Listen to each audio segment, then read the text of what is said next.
Peuple malien. Bonjour chers camarades. YouTube nous informe que vous ne commentez pas les vidéos s'il vous plaît. Laissez un commentaire sur la vidéo. Si je mens, corrigez-moi en commentaire. À quoi ressemblait le Mali bien avant qu'Assimi Goïta ne prenne le pouvoir? Le drapeau noir des terreaux flottait sur le Sahel. La région était une véritable poutrière, un nouvel Afghanistan. Le pays était littéralement coupé en deux. Le nord était contrôlé par les rebelles et les groupes terreau-terreau. Gao était devenu leur sanctuaire. Ils en avaient fait leur capitale, investissant les bâtiments publics et y implantant le drapeau de l'Azawad, proclamant l'indépendance de toute la région. À l'aéroport, les terreaux s'étaient installés directement sur le tarmac, la prenant pour base. Le palais du gouverneur de Gao était devenu le quartier général du MNLA.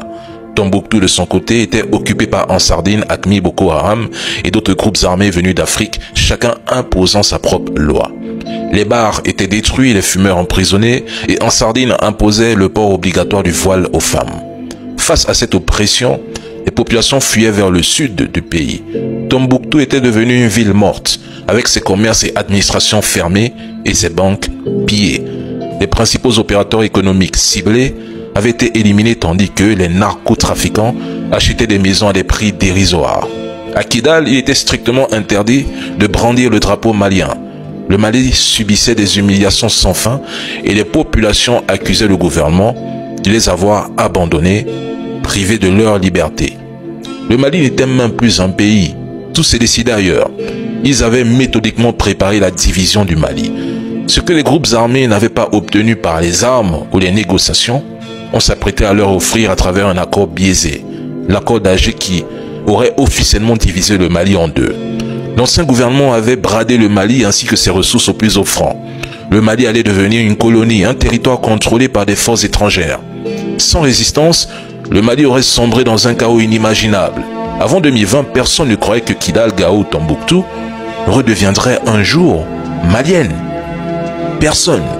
Le but de ce sinistre projet était de recoloniser le Mali d'ici 2035 et tout le sud du pays aurait été envahi par des groupes armés, créant un chaos indescriptible s'abattant sur le Sahel. Le Mali était sur une poutrière. Aujourd'hui, l'armée malienne se bat pour que vous ayez un pays. Assimi Goïta lutte pour ramener la paix et la sécurité au Mali. Vous critiquez parfois les Émirats pour avoir pillé l'or du Mali, mais cela se faisait sous la présidence d'Ibeka, pas sous celle de Goïta, clarifiant les choses. Aujourd'hui, le Mali a repris le contrôle de ses minerais, contraignant même les Émirats à se tourner vers la Russie en 2022, ces dernières devenant leur principal fournisseur car la Russie dispose de nombreuses mines d'or. Le véritable enjeu de la guerre au Mali, au Sahel, n'est pas uniquement territorial, mais aussi économique, car cette région regorge de ressources importantes. Vous pouvez critiquer Assimi Goïta, mais lorsque le Mali sombrait, où étiez-vous?